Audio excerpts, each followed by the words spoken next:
সুজাতা, এই আমি কাজে বেরোচ্ছি, দেরি হয়ে যাচ্ছে। হ্যাঁ, দুপুরে খেতে আসবে তো? না, আজ আমি একটু বেশি বিজি, আর দু একজন সাপ্লায়ারের সঙ্গে মিটিংও আছে। তাহলে তুমি 5 মিনিট দাঁড়াও, আমি টিফিন দিয়ে দিচ্ছি। না না, দরকার নেই, আমি কিছু খেয়ে নেব। মা, এলাম। সাবধানে যাস বাবা।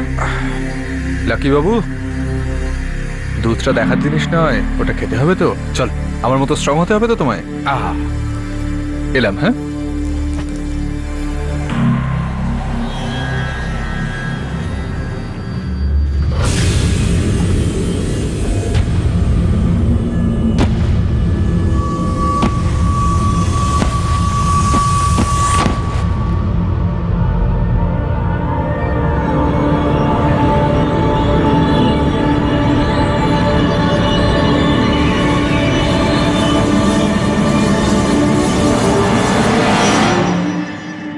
সুজাতা গুপ্তার বাড়িতে সেদিন কিছু ঘটতে চলেছিল, এমন কিছু যার সম্পর্কে কেউ কিচ্ছু জানত না, এমন কিছু যার প্ল্যানিং বহুদিন ধরে হয়েছিল। গভীর ষড়যন্ত্র করে একটা জাল বিছানো হয়েছিল, আর এত নিপুণভাবে জাল বিছানো হয়েছিল যে পুলিশও ধন্ধে পড়ে গেল যখন এই কেসটা তাদের সামনে এলো। হ্যাঁ, চলে এসো, বাড়িতে কেউ নেই। সুজাতা, সুজাতা। আমরা আর কথা বলবো না, ওদেরকে উত্তর দেব, একটা শিক্ষা দিতেই হবে।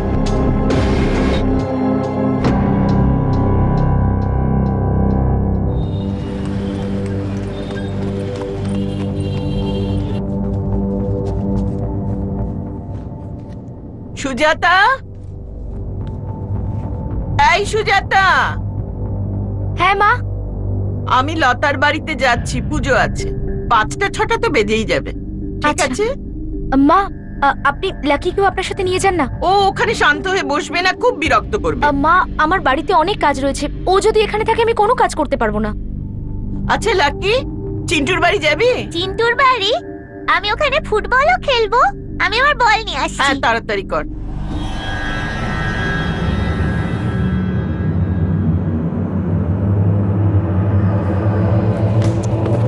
চল।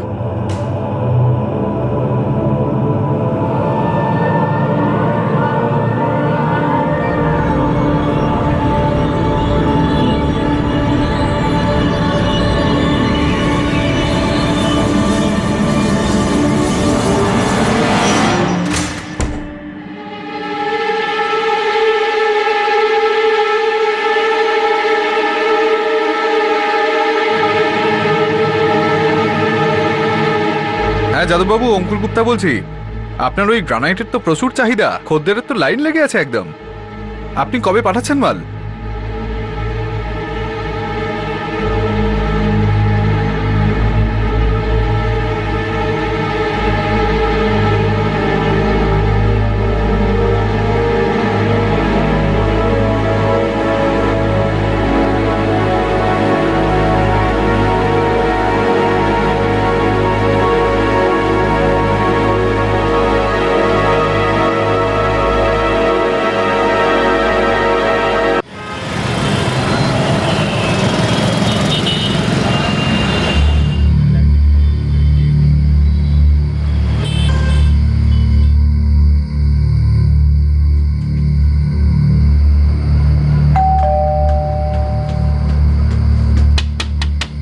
সুজাতা,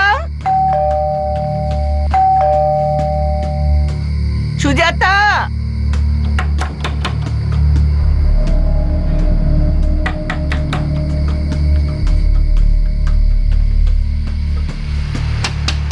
সুজাতা,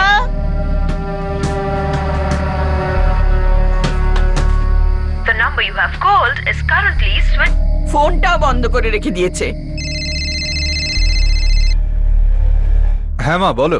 বাবা কখন থেকে ঘরে বেল বাজাচ্ছি, সুজাতার দরজা খুলছে না।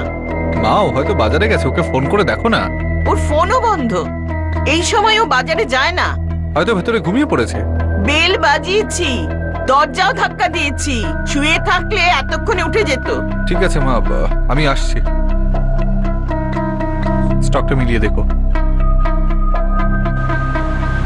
The number you have called is currently switched off. The number you have called is currently অন্ধকার হয়ে গেছে, এখনো ঘরে আলো জ্বালায়নি।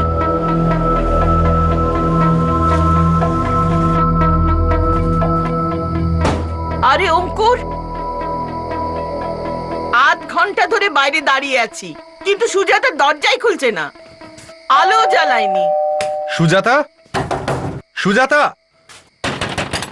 সুজাতা। আরে কখন থেকে আমরা ডাকছি, ভেতর থেকে কোনো আওয়াজই আসছে না। জানি না ভেতরে কেউ আছে না নেই। আচ্ছা, ও কি বাজারে গেছে নাকি? যদিও বাজার যেত তাহলে এতক্ষণে ফেরত আসতো। হরিশকে পাঠিয়েছিলাম ওকে খুঁজে আনতে, ও খুঁজেই পায়নি। যত দোকানদার বৌদিকে চিনতো আমি তাদের সবাইকে জিজ্ঞাসা করেছি, ওরা বললো যে বৌদি আজকে বাজারেই আসেনি। তাহলে তো ভেতরেই আছে। দাদা, দরজাটা না ভেতর থেকে বন্ধ, মা? ওই চাবিওয়ালাকে ডাকতে হবে।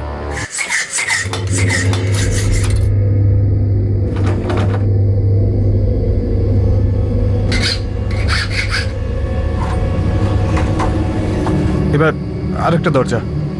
ঠাম্মি, মা কোথায়? ভেতরে আছে সোনা, এক্ষুনি দরজা খুলে যাবে। সুজাতা, সুজাতা, সুজাতা, সুজাতা।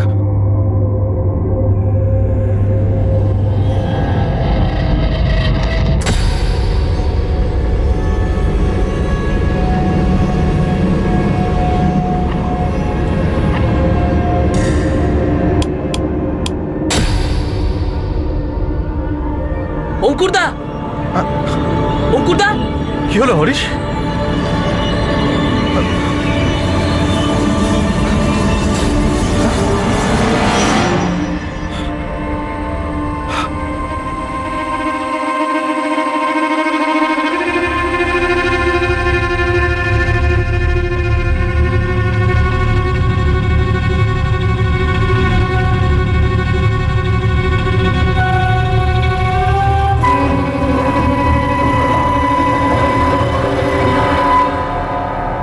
বত্রিশ বছর বয়সী হাউসওয়াইফ সুজাতা গুপ্তার লাশ নিজেরই বাড়িতে ঝুলন্ত অবস্থায় পাওয়া যায়।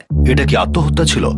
আর যদি এটা আত্মহত্যা হয়ে থাকে তাহলে সুজাতা এরকম কেন করলো? সুজাতা কি এই দিনের অপেক্ষাতেই ছিল যে যেদিন তার স্বামীও বাড়িতে থাকবে না আর শাশুড়িও থাকবে না? তাহলে কি সুজাতা জেনে শুনেই তার ছেলে লাকিকে শাশুড়ির সঙ্গে বাইরে পাঠিয়ে দিয়েছিল?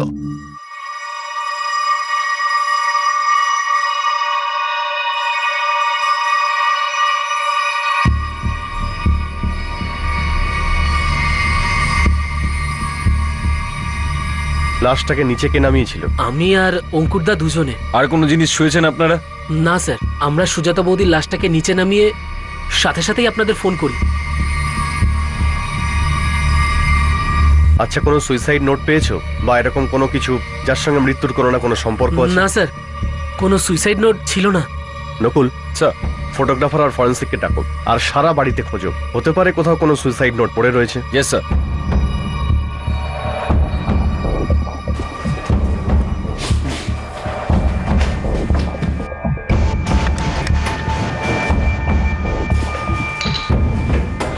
আমি তো নিজেই বুঝতে পারছি না সুজাতা আত্মহত্যা কেন করবে। আমরা এখনো কোনো সুইসাইড নোট পাইনি। আপনি এটা কি করে বুঝলেন যে এটা সুইসাইড? আপনাদের মধ্যে কোনো ঝামেলা হয়েছিল? না, কোনো ঝামেলা হয়নি তো। আজকে যখন আপনি বাড়ি থেকে বেরিয়েছিলেন ওনার মধ্যে কোনো পরিবর্তন দেখেছিলেন বা এমন কিছু যাতে আপনার ওয়াইফ ডিস্টার্ব ছিল? না ইন্সপেক্টর।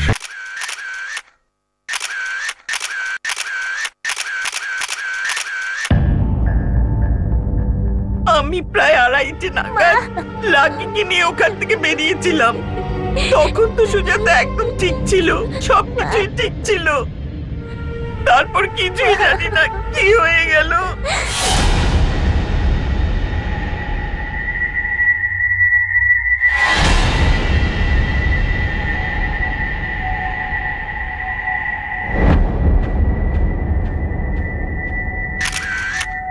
সাহেব, আমি 7টার সময় বাড়ি ফিরি, তো হরিশ দাদা আমাকে এখানে ডেকে আনলো, বলল দরজা ভেতর থেকে বন্ধ, খুলতে হবে।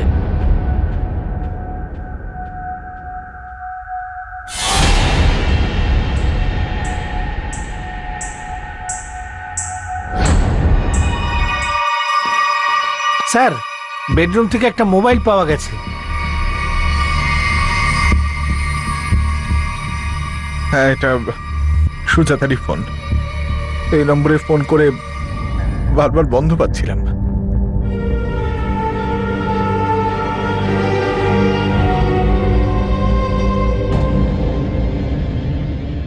ঘরের মধ্যে থেকে সুজাতার কোনো সুইসাইড নোট পাওয়া যায়নি, কিন্তু প্রাইমা ফেসি এভিডেন্সের ভিত্তিতে পুলিশ এটাই অনুমান করছিল যে সুজাতা আত্মহত্যাই করেছে। কিন্তু আত্মহত্যার এই নিশ্চিত ধারণাকে এক ব্যক্তি সম্পূর্ণ অস্বীকার করতে চলেছিল।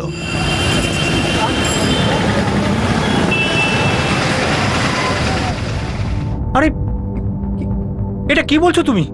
কখন হয়েছে এটা? জানি না অবদেশ, আমিও কয়েক ঘন্টা আগেই জানতে পেরেছি।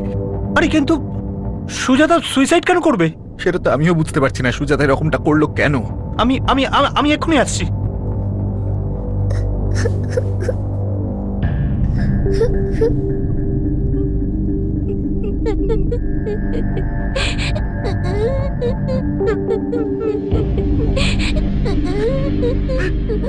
গলাতে খুব গভীর ক্ষত আছে, যেটা দড়ির কারণে হয়েছে। মানে সুইসাইড? হ্যাঁ, অবশ্যই। আচ্ছা, মৃত্যু কখন হয়েছিল?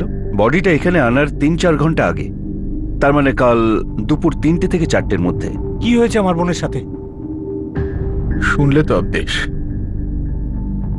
সুজাতা আত্মহত্যা করেছে। আমি তোমাদের দুজনের ব্যাপারে জিজ্ঞেস করছি, কি হয়েছিল তোমাদের মধ্যে যে ও এমন পদক্ষেপ নিল? আমাদের মধ্যে এমন কিছু হয়নি অবদেশ। তাহলে কি শুধু শুধু আত্মহত্যা করেছে? তুমি কি বলতে চাও বলো তো বাবা?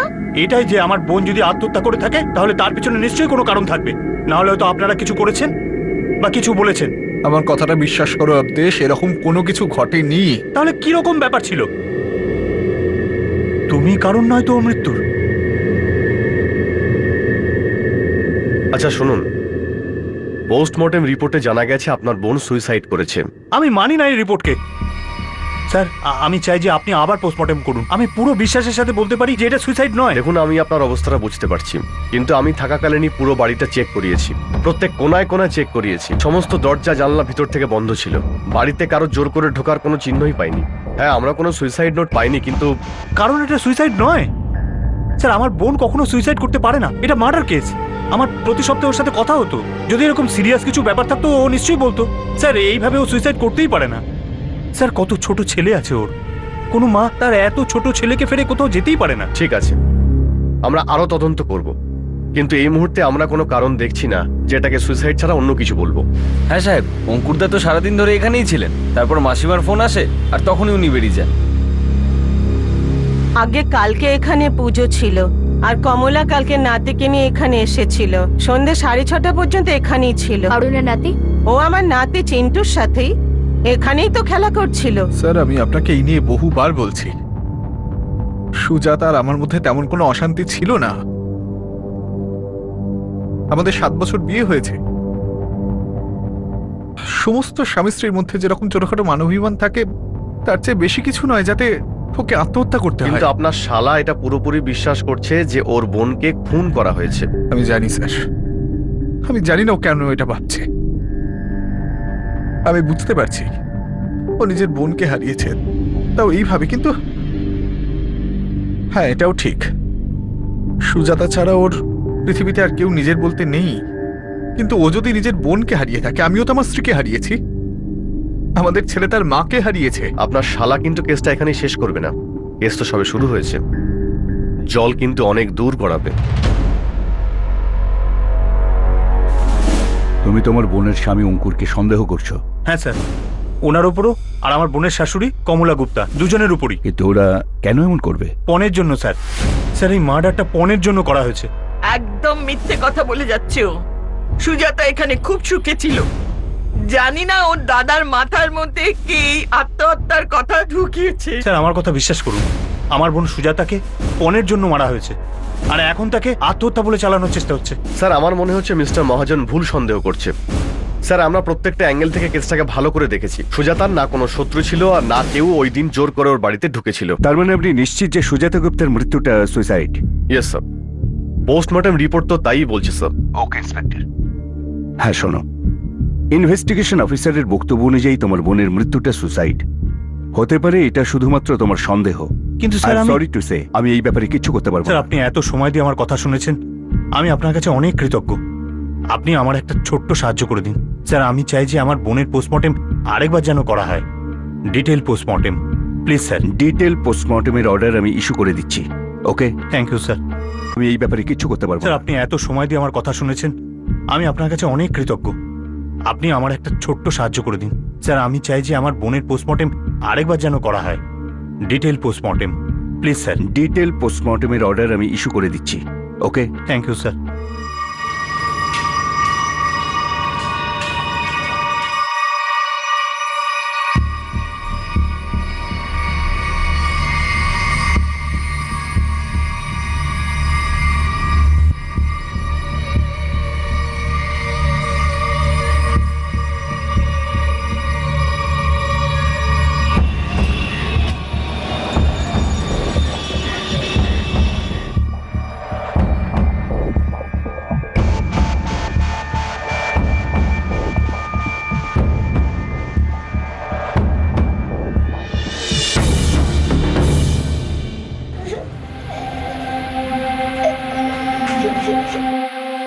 কিচ্ছু বুঝতে পারছি না, এই অভ্যেস কেন আমাদের সঙ্গে শত্রুতা করছে। আমার তো মনে হচ্ছে বিয়ের প্রথম বছরের মধ্যে যা হয়েছিল ও ওই কথাটাই তুলে ধরছে। তুই দেখিস ও আমাদের বাঁচতে দেবে না।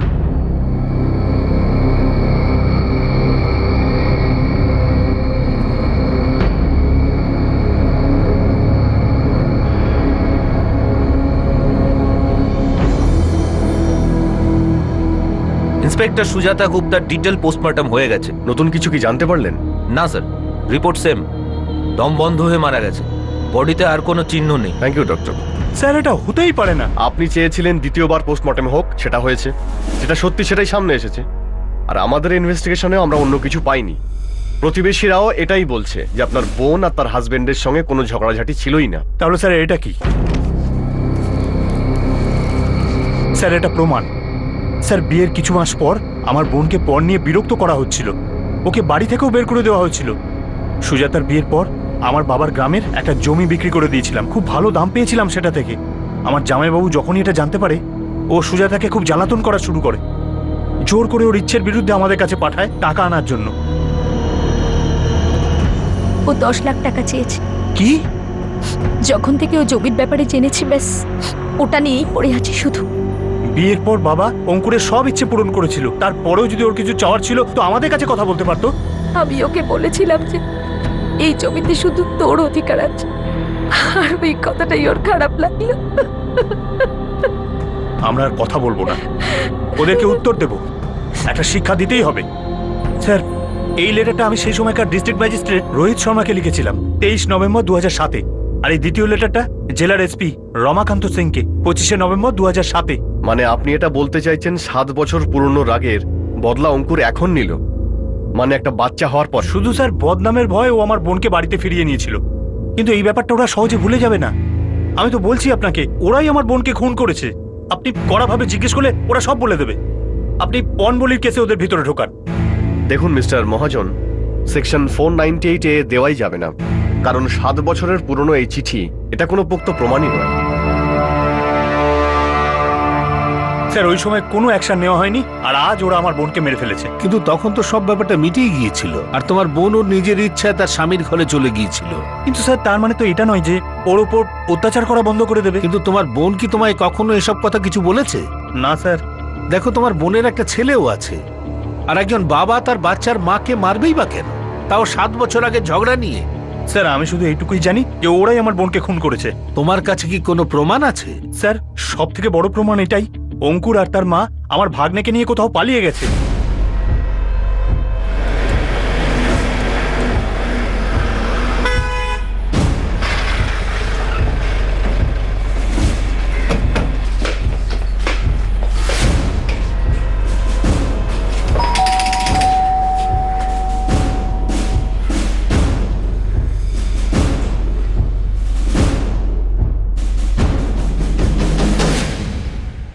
জানি না স্যার ওনারা কবে গেলেন, কোথায় গেলেন, প্রতিবেশীদের কাউকে কিছু বলে যায়নি। স্যার, অঙ্কুর গুপ্তার ফোনটা সুইচ অফ আসছে, আর ওর মায়েরও। মিস্টার মহাজনের কথা এতদিন বিশ্বাসই হচ্ছিল না, কিন্তু এখন হচ্ছে। নকুল, এই কেসটা যতটা ইজি মনে হচ্ছিল ততটা কিন্তু ইজি নয়। জানি না সাহেব, অঙ্কুরদা আমাকে কিচ্ছু বলেননি। আমিও দুদিন ধরে ওনাকে ফোনে ট্রাই করছি। ইন্সপেক্টর, তোমাদের ইনফরমারদের কাজে লাগিয়ে দাও। অঙ্কুর গুপ্ত এর মধ্যে নিশ্চয়ই জড়িত আছে। যদি কিছু না করে পালাবে কেন? আর হ্যাঁ, অঙ্কুর গুপ্তার তার মায়ের বিরুদ্ধে কেস ফাইল করো আইপিসি 302, 498A আর 365 ধারায়। Yes sir. স্যার, অঙ্কুর গুপ্তা আর ওর মায়ের ফোন রেকর্ডস চলে এসছে। দুজনের ফোনই লখনৌতে অফ হয় ওদের বাড়ির সামনেই। মনে হচ্ছে অঙ্কুরের শালাই কেসটা নিয়ে অনেক দূর অবধি গেছে। এটা দেখে হয়তো ও ভয় পেয়ে গেছে। তার মানে বলছেন ওর দাদার সন্দেহটা ভুল নয়? তাই তো মনে হচ্ছে, কিন্তু আমাদের প্রায়োরিটি এখন হলো অঙ্কুরকে ধরা। Yes sir.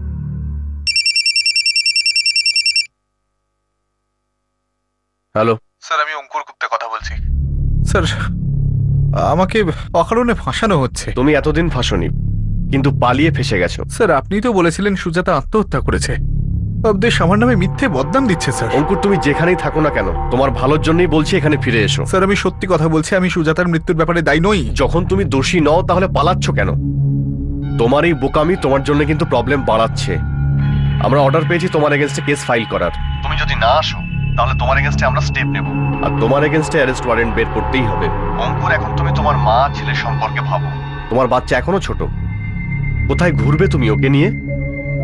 ভালো এটাই হবে তুমি এখানে ফিরে এসো। আমি ফিরে আসবো স্যার, কিন্তু নিজের সুরক্ষার ব্যবস্থা করার পর। হ্যালো অঙ্কুর,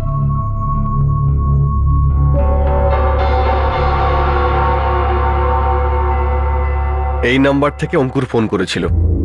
এই নাম্বারটাকে ট্র্যাকিং এ দিয়ে দাও। যদিও আমার মনে হয় না যে সিমটাকে আর কোনোভাবে ইউজ করবে ও। Yes sir. হ্যালো, অবদেশ, তুমি এটা কেন করছো? কেন? অপরাধীদের তো শাস্তি পাওয়াই উচিত। আমি তোমাকে বারবার বলছি যে সুজাতার মৃত্যুর ব্যাপারে আমি কিছু জানি না। তাহলে তুমি পালাচ্ছ কেন? কেননা তুমি আমাকে ফাঁসানোর চেষ্টা করছো। আরে আমার মা আর আমি তোমার এমন কি ক্ষতি করেছি যে তুমি এরকম ভাবে বদলা নিচ্ছ? আমাদের কথা ভাবতে হবে না, কমপক্ষে নিজের ভাগনাটার কথা তো ভাববে। আরে আমরা ছাড়া তো ওর দুনিয়ায় আর কেউ নেই। শোনো অবদেশ, দয়া করে এই কেসটা তুলে নাও। একদম না, তোমাকে তো তোমার অপরাধের শাস্তি দিতেই হবে।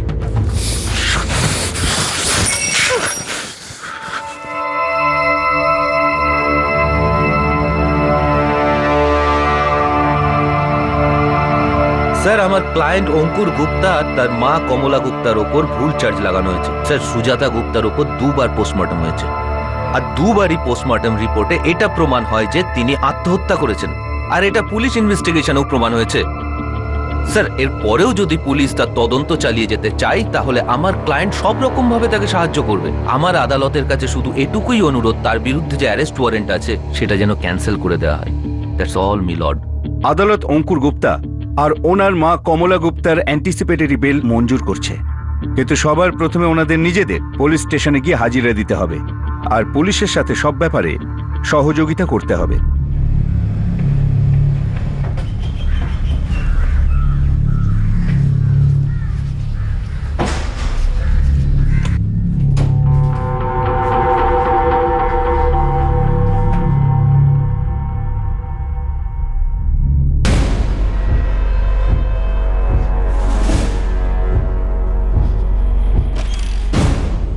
স্যার, জামিন পেয়েই অঙ্কুর আর তার মা ফিরে এসেছে।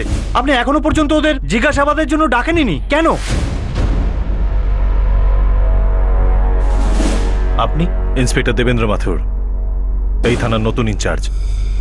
এবার থেকে এই কেসটা আমি ইনভেস্টিগেট করব। আপনাকে একটা কথা বলি, আপনার যখনই দরকার হবে থানায় ছুটে আসবেন, কিন্তু হ্যাঁ, দ্বিতীয়বার এই থানায় এরকম বিশ্রী চিৎকার করে আমার কেবিনে ঢুকবেন না। স্যার, এর মধ্যে ক্রাইম সিন থেকে নেওয়া ফটোগ্রাফও আছে। অঙ্কুর গুপ্তাকে ডাকো, একে দিয়ে শুরু করা যাক। স্যার, আমি সুজাতাকে খুন করিনি, আর এটাও জানি না যে ও কেন আত্মহত্যা করলো। আমাদের মধ্যে তেমন অশান্তি ছিল না স্যার। ঝামেলা তো বিয়ের প্রথম বছর থেকে শুরু হয়ে গেছিল, তাই না? দেখুন স্যার, আমি এটা মানছি যে যখন সুজাতার ভাই ওদের পৈতৃক জমি বেচে দেয় তখন আমিও তার ভাগ চেয়েছিলাম। এটাই ভেবেছিলাম মেয়ে হিসেবে সুজাতারও তাতে অধিকার আছে, কিন্তু তার জন্য আমি ক্ষমা চেয়েছি। ও তো বাড়িও ফিরে এসেছিল, সব তো ঠিকঠাকই চলছিল, একদম নর্মাল। আত্মহত্যা কিন্তু নর্মাল ব্যাপার হয় না। আর যদি আমরা ধরেও নিই যে এটা সুইসাইড, তাহলেও প্রত্যেকটা সুইসাইডের পেছনেই কোনো কারণ থাকে, তাই না? সেই কারণটা তো আমিও জানতে চাই স্যার। আপাতত আপনি এইটুকু জানুন যে যতক্ষণ ইনভেস্টিগেশন শেষ হয় আপনি শহর ছেড়ে কোথাও যাবেন না।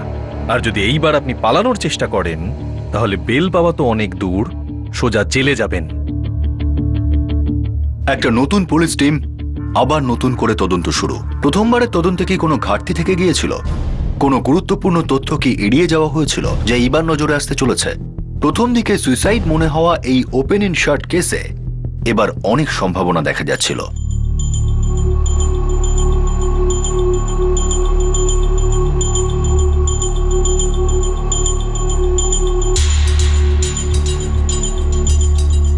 স্যার, প্রথম টিম ওই বাড়ির সব চেক করেছে আর তল্লাশিও করেছে। বাড়িতে জোর করে ঢোকার বা অন্য কোনোভাবে ঢোকার কোনো চিহ্ন পাওয়া যায়নি। আর স্যার, সুজাতা 2:30টার সময় বাড়িতে একদম একা ছিল। আর পোস্টমর্টমের রিপোর্ট অনুযায়ী ওর মৃত্যু হয়েছে 3টে থেকে 4টের মধ্যে। 7:15 যখন দরজার তালা খোলা হয় তখন দেখা যায় যে সুজাতা কিচেনে নিজের গলায় দড়ি দিয়েছে। তিওয়ারি, যদি কোনো ষড়যন্ত্র থাকে তাহলে সেটা কিচেনেই শুরু হয়েছে। তিওয়ারি, একবার ওখানে গিয়েই দেখা যাক।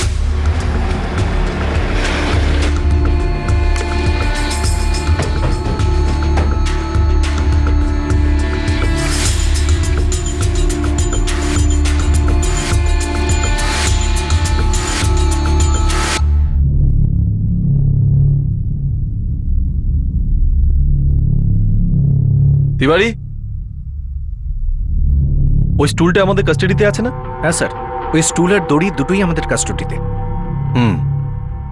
দুটোই আনার ব্যবস্থা করো। হ্যাঁ, কিন্তু ওরা করছেটা কি ওখানে? জানি না বাবা, 1 ঘন্টা ধরে রান্নাঘরে কি জানি কি করছে। ওদেরকে করতে দাও, ওরা যা করছে।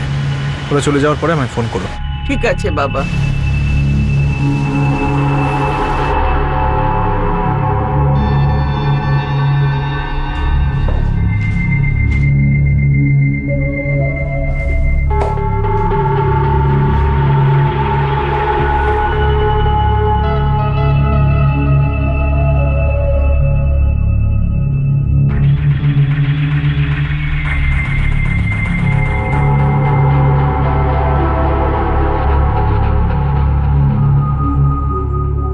ভিকটিমের হাইট ছিল 5 ফুট 4 ইঞ্চি আর ওর হাত 1 ফুট 5 ইঞ্চি লম্বা ছিল। তার মানে টোটাল উচ্চতা হলো 6 ফুট 9 ইঞ্চি। স্যার, এই স্টুলটা লম্বা 2 ফিট 1 ইঞ্চি। 2 ফুট 1 ইঞ্চি মানে ভিকটিম যদি এই স্টুলের উপর দাঁড়িয়ে হাত ওপরে করে তো 6 ফুট 9 ইঞ্চি আর এই স্টুলের হলো 2 ফুট 1 ইঞ্চি, মানে টোটাল উচ্চতা হলো 8 ফুট 10 ইঞ্চি। কিন্তু মাটি থেকে সিলিং অবধি আমার মতে 10 ফুটের আশেপাশে হবে। স্যার, 9 ফিট 10 ইঞ্চি। মাটি থেকে সিলিং 9 ফিট 10 ইঞ্চি। ভিকটিমের হাইটের থেকে 1 ফুট বেশি স্যার। সুজাতা দড়ির গিঁটটা যত শক্ত করে বেঁধেছে ওর নিজের পক্ষে এত শক্ত করে গাঁট বাঁধা পসিবল নয়। এটা নিশ্চয়ই অন্য কারোর কাজ। কিন্তু স্যার, বাড়িতে কারোর জোর করে ঢোকার তো কোনো চিহ্ন নেই। ও যেই হোক না কেন, এই ঘরের ভেতরে ও জোর করে ঢোকেনি। হয়তো বেল বাজিয়ে ঘরের ভেতর ঢুকেছিল। আবার এটাও হতে পারে যে সুজাতা নিজে গিয়ে ওর জন্য দরজা খুলে দিয়েছিল।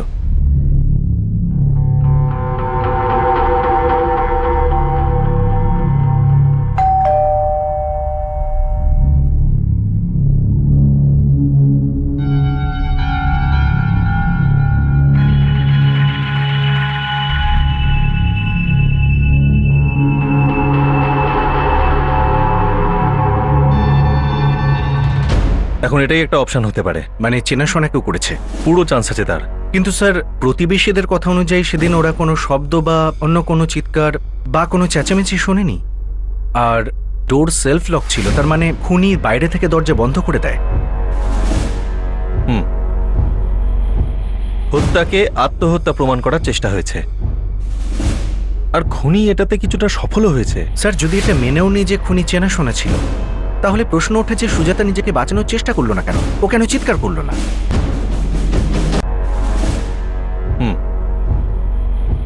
হত্যাকে আত্মহত্যা প্রমাণ করার চেষ্টা হয়েছে আর খুনি এটাতে কিছুটা সফলও হয়েছে। স্যার, যদি এটা মেনেও নিয়ে যে খুনি চেনাশোনা ছিল, তাহলে প্রশ্ন উঠেছে সুজাতা নিজেকে বাঁচানোর চেষ্টা করলো না কেন? ও কেন চিৎকার করলো না?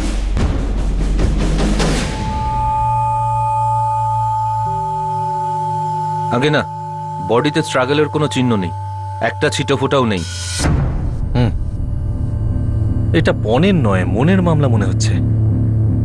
সুজাতা যেই লোকটাকে চিনতো হয়তো বাড়ির বাকিরা তাকে চিনতো না, আর এই লোকটা বাড়িতে তখন আসতো যখন সুজাতা বাড়িতে একা থাকতো।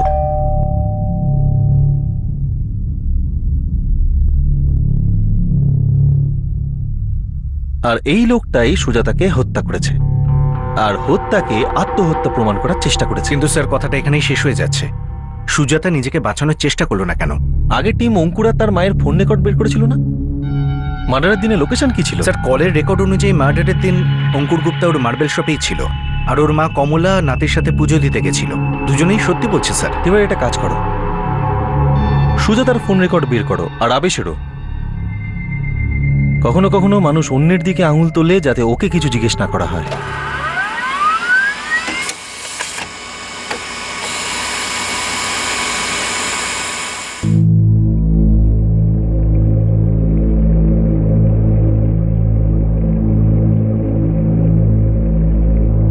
লাকি বাবু, বাবু মা আসবে না, কিন্তু দেখ বাবা তো আছে তোর সঙ্গে, ঠাম্মাও আছে।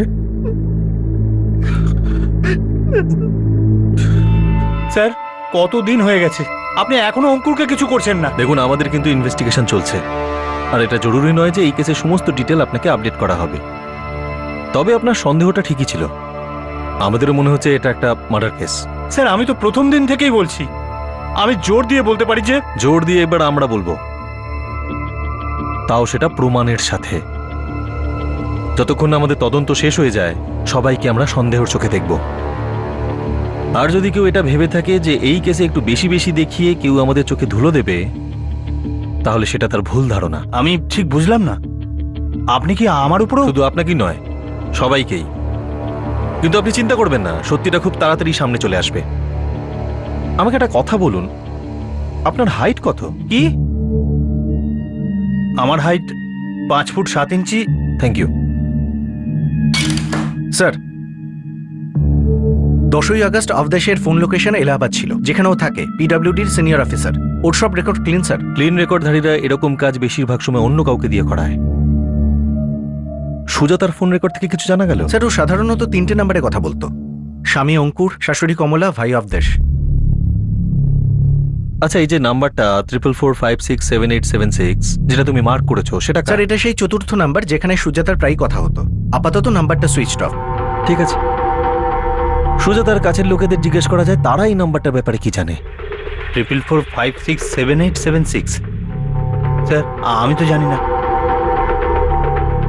4445678776 এই নাম্বারটা আপনার কোনো পরিচিতির? না স্যার, আর এই নম্বরটা তো আমার কন্ট্যাক্ট লিস্টেও নেই। কিন্তু আপনার স্ত্রীর কন্ট্যাক্ট লিস্টে ছিল, যেটা এখন সুইচ অফ। আপনার স্ত্রীর মোবাইলে যে শেষ কলটা এসেছিল, সেটা এই নাম্বার থেকে এসেছিল।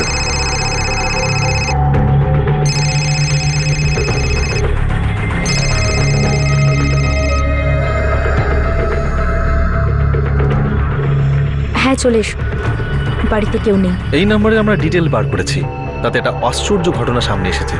কি? এই নাম্বারটা 1 মাস আগে কেনা হয়েছিল, আর এই নাম্বার থেকে একমাত্র আপনার স্ত্রীকেই ফোন করা হয়েছে। আর 10 আগস্ট 4:30 আপনার স্ত্রীর মৃত্যুর কিছুক্ষণ পর থেকে এই নাম্বারটা বন্ধ। কিন্তু এই নম্বরটা আসলে কার? রাহুল মিশ্রার। চেনেন আপনি ওকে? রাহুল? না, আমি তো রাহুল মিশ্রা বলে কাউকে চিনি না। হয়তো আপনার স্ত্রী চিনতেন, আর এই ব্যাপারে আপনাকে কখনো কিছু বলেননি। এই লোকটা মাঝে মাঝেই আপনার স্ত্রীকে দুপুরবেলা ফোন করত, আর হয়তো আপনার বাড়িতে দেখা করতেও গেছিল। আপনি কি বলতে চাইছেন বলুন তো, যে সুজাতা কারোর সঙ্গে কিছু? দেখুন, আমি বুঝতে পারছি আপনার এটা মানা খুবই কষ্টকর। আচ্ছা, একটা কথা বলুন, আপনার স্ত্রী সুজাতা দুপুরবেলা কি বাড়িতে একাই থাকতেন? হ্যাঁ, তাই। লাকি, আমাদের ছেলের স্কুল দুপুর 3টে ছুটি হয়। মাও প্রায়শই দুপুরবেলা পুজো আচ্চার জন্য ওর বাড়ি গিয়ে থাকেন। কিন্তু তার মানে তো এই নয় যে সুজাতা। ঠিক আছে, আপনি আসতে পারেন। Thank you. অঙ্কুর, হ্যাঁ আপনার হাইট কত? 5 ফুট 10 ইঞ্চি।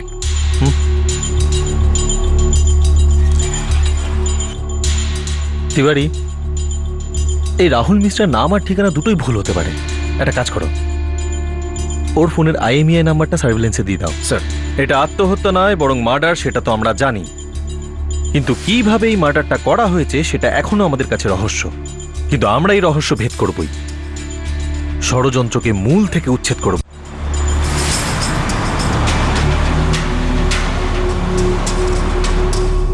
রাহুল মিশ্রার নাম তো আমি কোনোদিন শুনিনি, আর সুজাতার মুখে তো কোনোদিনই শুনিনি। না বাবা, রাহুল মিশ্রা নামে কেউ কোনোদিন আমাদের বাড়িতে আসেইনি। মা, পুলিশের লোক তো ঠিক এই কথাটাই বলছে যে আমরা বাড়িতে না থাকলে তখনই কেবল ওই লোকটা এখানে আসতো। আর সেদিনও এসেছিল যেদিন সুজাতা আত্মহত্যা করলো। আমার তো কখনো মনে হয়নি যে সুজাতা আমার কাছে কিছু লুকোচ্ছে। ওই দিনও আমরা যখন লতার বাড়িতে পুজোতে গিয়েছিলাম তখন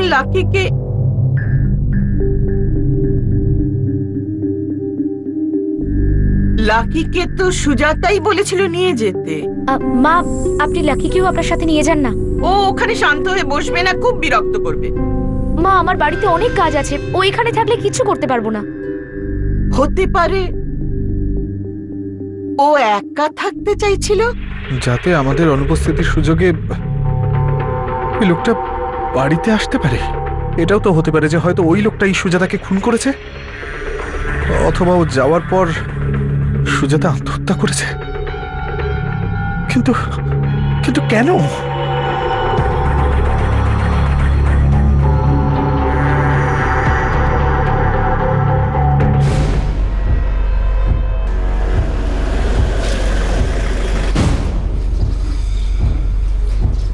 রাহুল মিশ্রা এখানেই থাকে?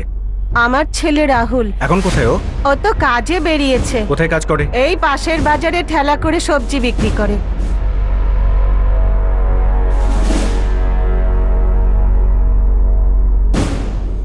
রাহুল মিশ্রা?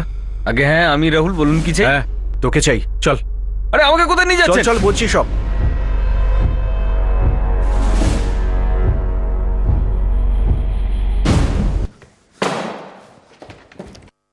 রাহুল মিশ্রা, 12/34 গোবিন্দনগর, লখনৌ।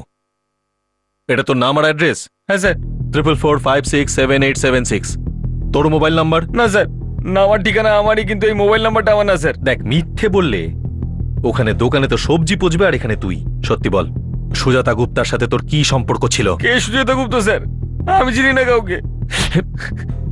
ভালো করে ভেবে নে, গোটা পিসে বলবি নাকি সবজির মতো পিসে কাটলে বলবি? সত্যিটা বল, কে পাঠিয়েছিল তোকে সুজাতা গুপ্তাকে খুন করতে? বল। খুন? না না স্যার, আমি কারো খুন টুন করিনি স্যার। আমি তো সামান্য সবজিওয়ালা স্যার, আমি কি কারো খুন করবো স্যার?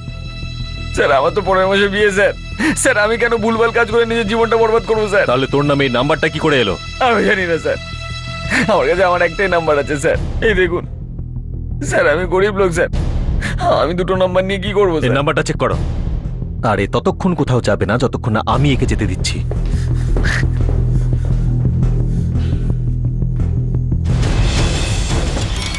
স্যার, রাহুলের ফোন থেকে কিছু পাওয়া যায়নি। মনে হয় নিজের নাম লুকোনোর জন্য রাহুলের নাম ব্যবহার করা হয়েছে।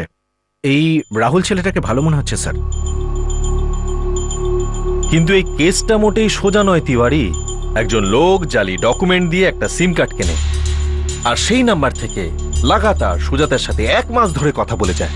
আর মৃত্যুর আগেও সুজাতার এই লোকটার সাথেই শেষবারের জন্য কথা হয়েছে। স্যার, যে ফোনে এই সিমটা ব্যবহার করা হয়েছে তার IMEI নাম্বার ট্র্যাকিং এ দিয়েছি, কিন্তু এখনো ফোন সুইচ অফ স্যার। যার কাছে এই ফোনটা থাকুক, সে এটাকে ইউজ করার জন্য একবার না একবার ভুল তো করবেই, আর সেই ভুলটাই তাকে তারই বোনা জালে ফাঁসিয়ে দেবে। স্যার, আপনারা অঙ্কুরকে কেন গ্রেফতার করছেন না?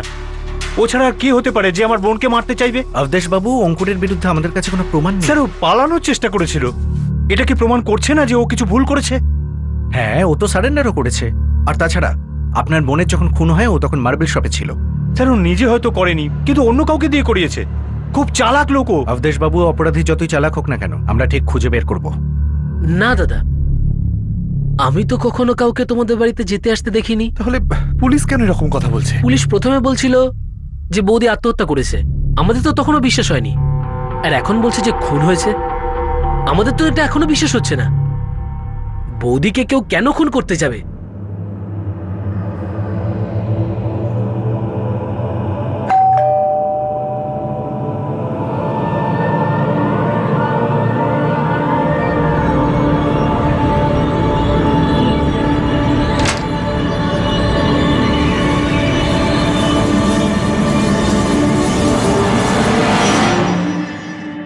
এটা প্রায় প্রমাণ হয়ে গিয়েছিল যে সুজাতা আত্মহত্যা করেনি, সুজাতাকে খুন করা হয়েছিল, আর এই খুনের ষড়যন্ত্র খুব বুদ্ধি খাটিয়ে করা হয়েছিল। পুলিশের কাছে সবচেয়ে বড় প্রশ্ন এটাই ছিল যে সুজাতা নিজেকে নিজে বাঁচানোর চেষ্টা কেন করলো না? যখন তাকে মেরে ফেলা হচ্ছিল তখন সে চিৎকার কেন করলো না? সুজাতা কিভাবে কোনো প্রতিবাদ না করে গলায় ফাঁস দিয়ে ঝুলতে রাজি হয়ে গেল? যদি সুজাতা দাদা অবদেশ বিরোধিতা না করত তাহলে হয়তো আত্মহত্যা মনে করে এই কেসের ফাইল বন্ধ করে দেওয়া হতো। এই কেস এখন সেই জায়গায় পৌঁছে গিয়েছে যেখানে এই কেসের সঙ্গে জড়িত প্রত্যেকে পুলিশের সন্দেহের তালিকায় এসেছে। কিন্তু এটা কি ধরনের মায়াজাল ছিল? কি উদ্দেশ্য ছিল এই মায়াজালের? আর কে বিছিয়েছিল এই মায়াজাল?